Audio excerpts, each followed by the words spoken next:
Right then, lads and lasses, how we doing and welcome back to the channel. Hope you all having a wonderful day today. After what was a very unimpressive and a very deflating performance over at Old Trafford, that game could be very detrimental to Newcastle United's season in terms of European football. Newcastle United can take some positives from that game, not many at all, but one positive certainly will be the impressive and exciting performance of young Lewis Hall. And in a young fullback at Newcastle United and an Englishman as well, don't we just have another in the also impressive and fantastic Tino Livramento. We'll be taking a look at how exciting these both players are, and of course how exciting their future will be at just 19 and 21 years old. These two players could be our fullback duo for the next decade. So of course, as it's a fan discussion video, ladies and gentlemen, you let me know down below, and also we'll get to some questions as well. Should Lewis Hall be our number one left back starting next season for Newcastle United, and should Tino Livramento start ahead of Kieran Trippier next season? It's a big discussion, ladies and gentlemen, so make sure to get down below and let me know your thoughts on that situation. Of course, we'll get mine later on. So look, before we get into the video and of course in depth and detail of both players and their future at Newcastle United, like if you do enjoy the video, subscribe if you are new around here.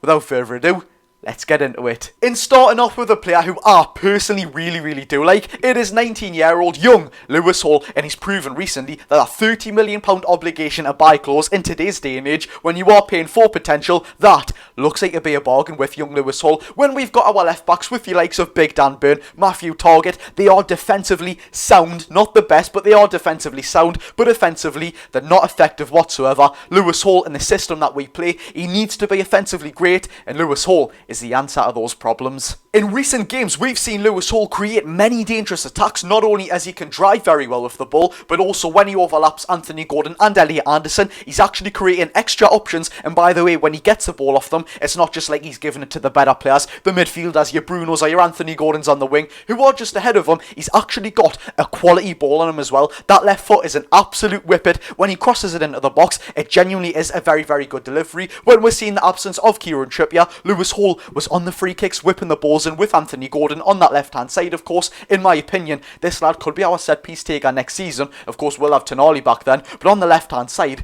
get him on them. And speaking about being great offensively, by the way, oh my god, what a goal that was yesterday by Lewis Hall at Old Trafford yet again. That boy must love playing and scoring there. Of course, in the Carabao Cup fixture, it was a lovely little volley, but this time, he just plucks it out with thin air. I think it was Casemiro that headed the ball back, actually. He plucks it out with thin air, and bang, it's in the top right corner from the left-hand side. What a fantastic strike that was. But look, in the recent games, we know Lewis Hall's offensive quality. Like we said, we've not had a left-back recently, and actually, for quite a few years, even in the past regime, which we don't normally speak about, that we haven't had a left back who can go forward and attack very well. The last one I'm thinking about is probably Jethro Willems. What a player he was, by the way. But like I said, we all know Lewis Hall's offensive quality. What about his defensive quality? Earlier in the season, when it looked like Eddie Howe just didn't like the look of Lewis Hall at all, it looked like he was going to go back to Chelsea, and that obligation clause was not going to get triggered for Lewis Hall. Well, actually, he's been very good defensively. Eddie Howe did say that he needed to improve defensively, and in these past couple of games, Lewis Hall has been absolutely superb. He ranks in the top 95% for tackles per game, winning 3.25, and also in the top 92% for blocks as well. The one thing I really do like about Lewis Hall, lads and lasses, if we take a look at that game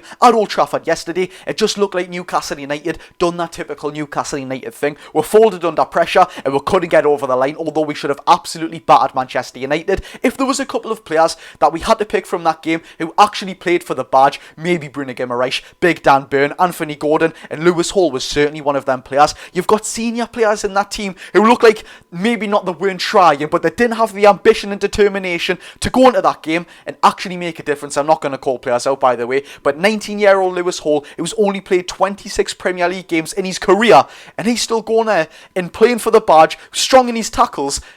This is exactly what we want to see from a young lad, and why he will certainly have a fantastic future in black and white as well. But it wasn't just that Manchester United game at Old Trafford yesterday which actually impressed me from a Lewis Hall performance. Everton at home, when he probably got his first chance, his first proper chance in a black and white shirt yet again, because it was the first time we're seeing him, an exciting fullback who can get up the pitch and actually whip a great ball into the box. West Ham United at home, Fulham away, which actually in the first 10-15 minutes he really struggled. I think it was Adama Traore, or actually it might have been Alex Iwobi, who rinsed him for the first 10-15 minutes, but he grew into the game in the air as well for being quite a small lad. I don't want to sort of put him down there, but for being quite a small lad, I think he's 5'10". In the air, he's actually very, very good. Also, one of the performances that certainly stood out for me, and some of my Burnley mates, who of course support Burnley, were messaging me saying, who on earth is that left back? He's a very good player. That was Lewis Hall's performance, summed up overall there. Honestly, recently, he's been sublime for Newcastle United. But just before we get on to Tino Livramento, this begs the question, as we said in the start of the video, should Lewis Hall be our number one left back next season? If we take a look at the left backs right now, we've got Big Dan Burn at left back. Look,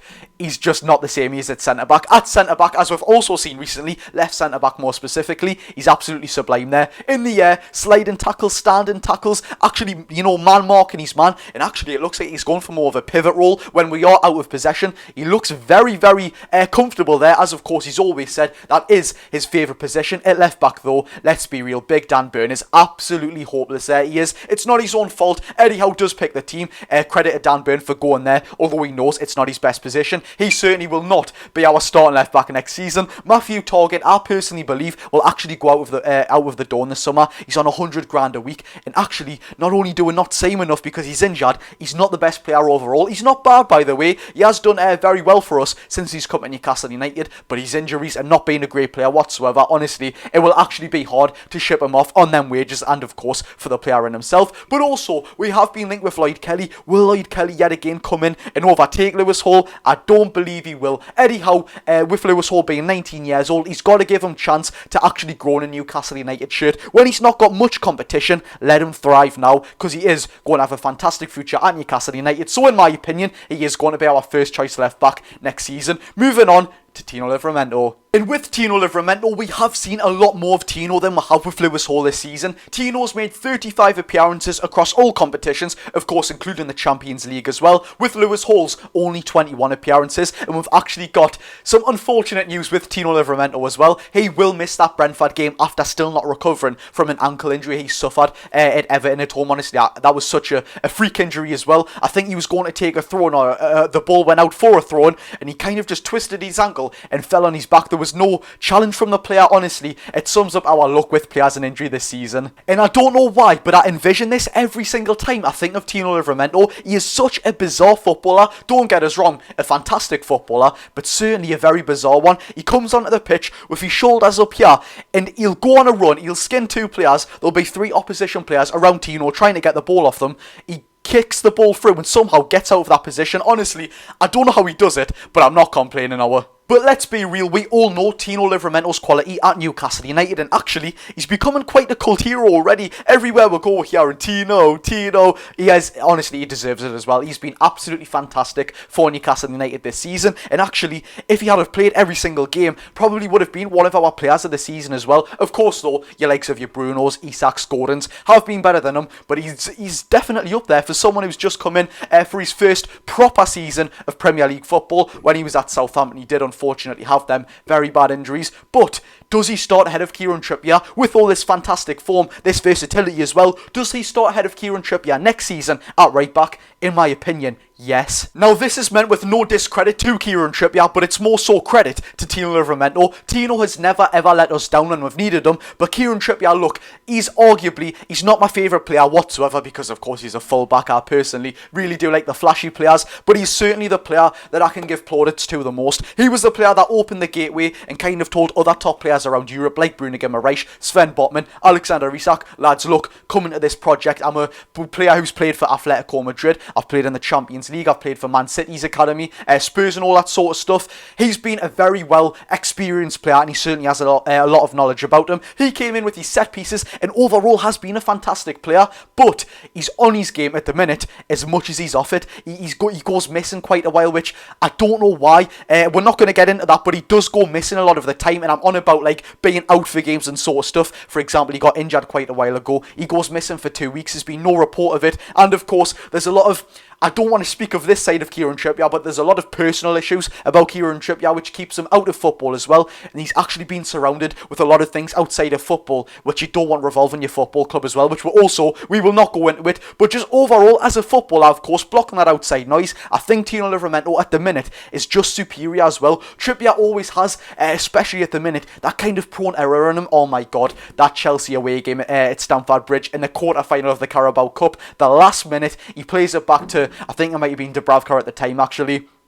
Dubravka tries to come and clear it, Mudryk slides in, he scores, it goes to penalties. Kieran Trippier steps up and he misses the penalty as well. Oh my god, one of the most disappointing moments of the season. But just overall, it's got to be Tino Livramento for me. Defensively, Tino is probably better. Going forwards as well, Tino's dribbling is better, but let's be real, Kieran Trippier's crosses, let's not understate them. He is still a fantastic player, and I would keep him around the squad next season. Of course, Tino will learn a lot off Kieran Trippier. Being an England international, he can let him know that side of the game, because let's be real, Tino will be getting called up for England very soon. Fingers crossed Lewis Hall as well. So he is someone who I would love to be a coach for Newcastle United after his retirement. But as a footballer, next season, Trips is getting old. And by the way, if a right offer comes in for Trips, with being, nearly 34 years old, I'm taking it every day of the week. If it is a good offer, by the way, like Bayern Munich's €12 million, I'm taking that. But for next season, it's got to be Tino for me. He'll gain some valuable experience as well. So there we have it, ladies and gentlemen. We have spoke about two young lads who hopefully have a very promising career in